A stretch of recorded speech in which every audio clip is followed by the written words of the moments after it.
used to wear this like this, but it just feels lazy, so I put it down, but then I feel really smart.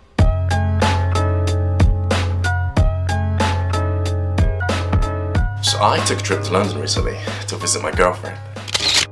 And whilst we were there, we decided to make a video to be more productive. We decided to make something to do with what we were both experiencing at that present moment. That's the best way to get content out, to talk about whatever it is that you're actually doing at that present point of time.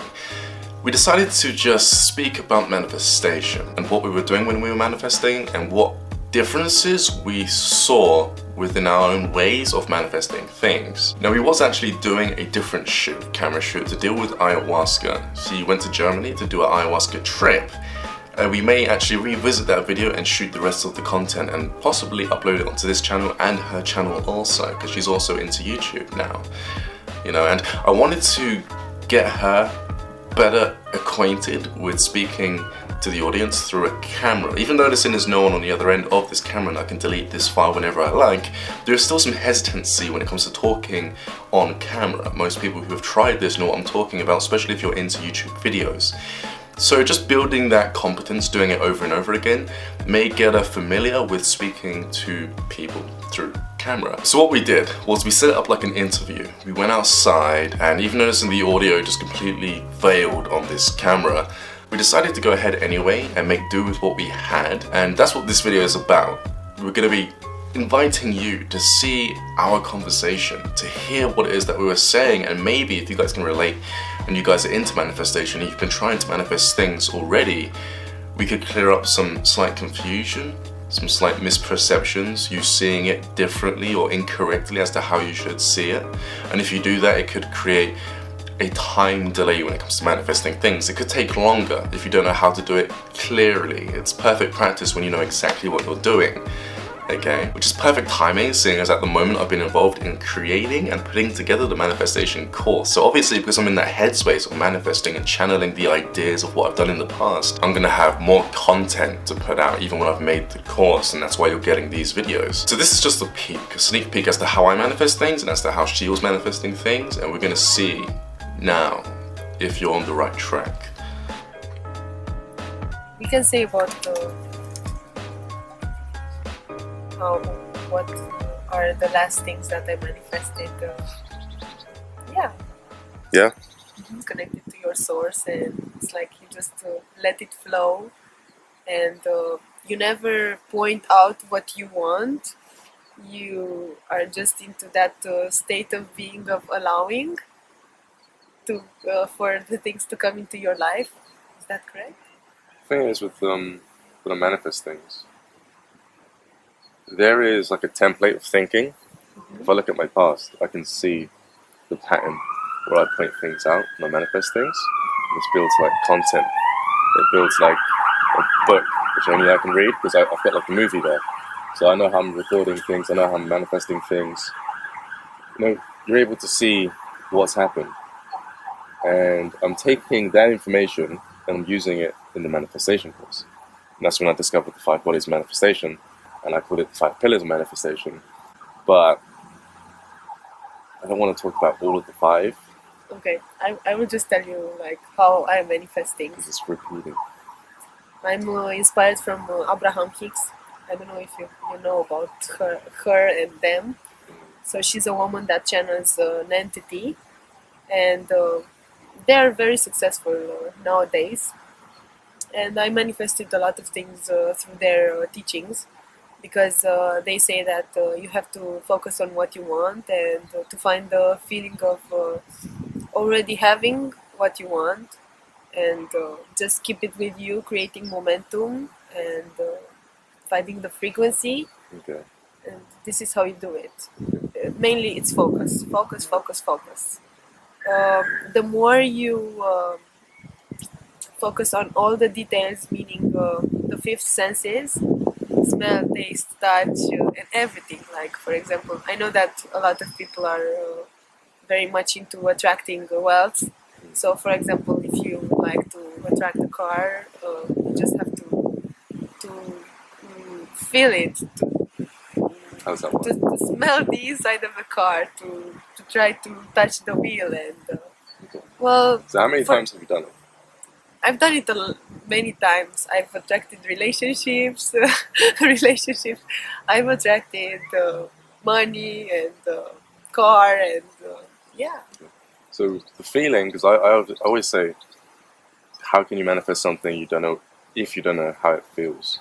Well, I create the feeling. It's like, how would I feel if I would have? So you'd have to channel it from somewhere. I guess so. I think I invented it.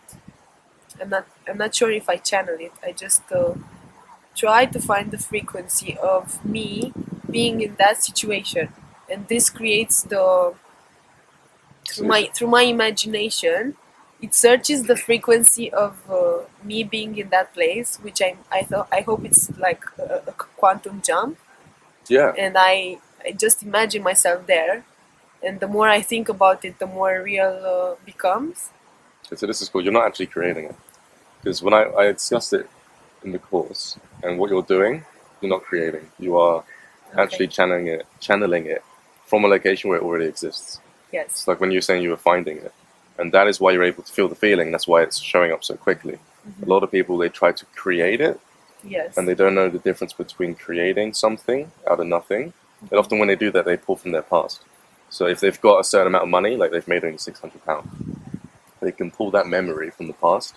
They can hold it within the now, but then they will only manifest £600 because Yes. it's the same frequency. You're right. Whereas you're pulling it from somewhere other in the place that already exists. So it is quantum jumping, which is funny because a lot of people. How advanced do you think someone has to be to do that?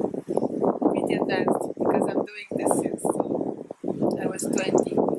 My first real dream, was to have a bike. I read a book about the subconscious mind, and it was saying that you have to repeat some sentences, like to tell yourself another story, and to repeat it, let's say 3 times a day or as many times as you can, so that you can convince your subconscious that this is possible to happen. So I started to saying myself that I'm so happy and grateful now that I have a wonderful bike, and I was trying to imagine myself, but something was missing, because I wasn't believing when I was saying. That's Yeah. the secret. The secret. So You have to believe what you're saying. So to believe what you're saying, you have to imagine yourself being there in your own person, not just imagining, like saying it.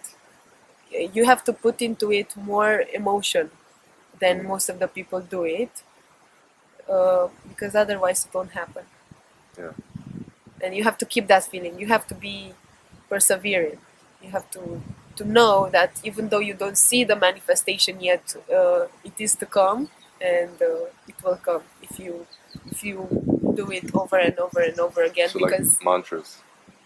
yes, I guess. Would you say Yeah. that in doing that, someone who's normally negative and who doesn't believe in themselves that they can manifest such a big change, would you say that the purpose of doing that would be to stop yourself looking the other way so you wouldn't doubt yourself?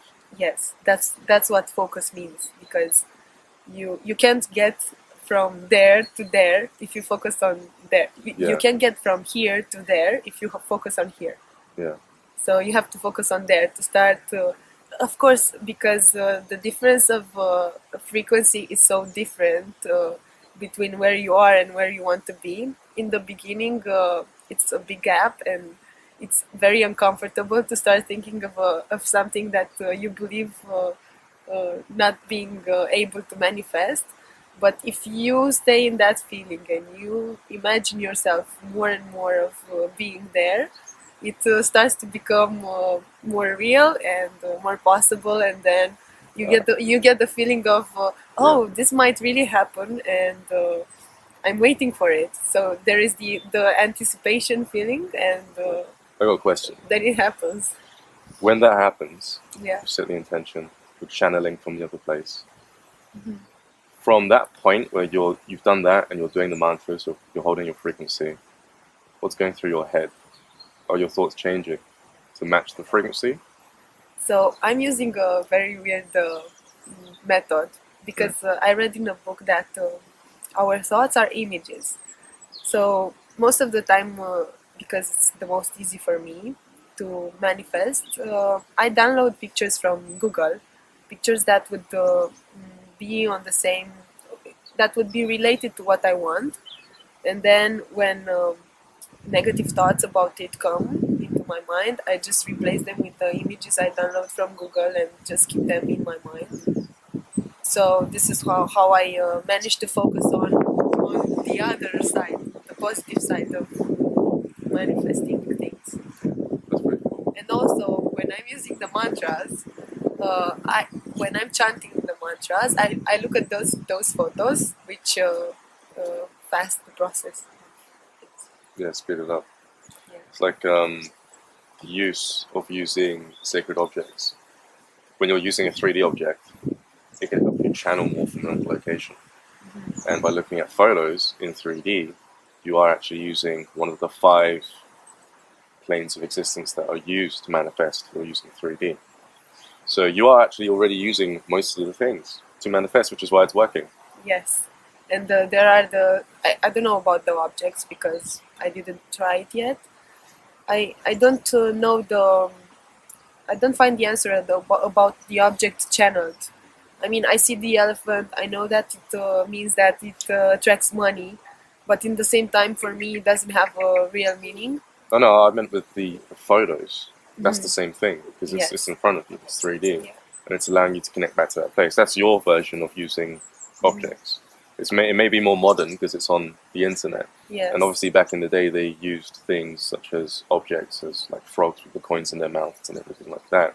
Doesn't mean you can't do it. It just means you're more in sync with Yes, what you exactly. need for this modern day and time, which is images and stuff like that. Most people see cars that they want on billboards and start imagining. So you're actually doing it the way it's supposed to be done for your time period, which is great. You don't need to go and buy an elephant. That's something ancestors used to do, Yes. which is all cool.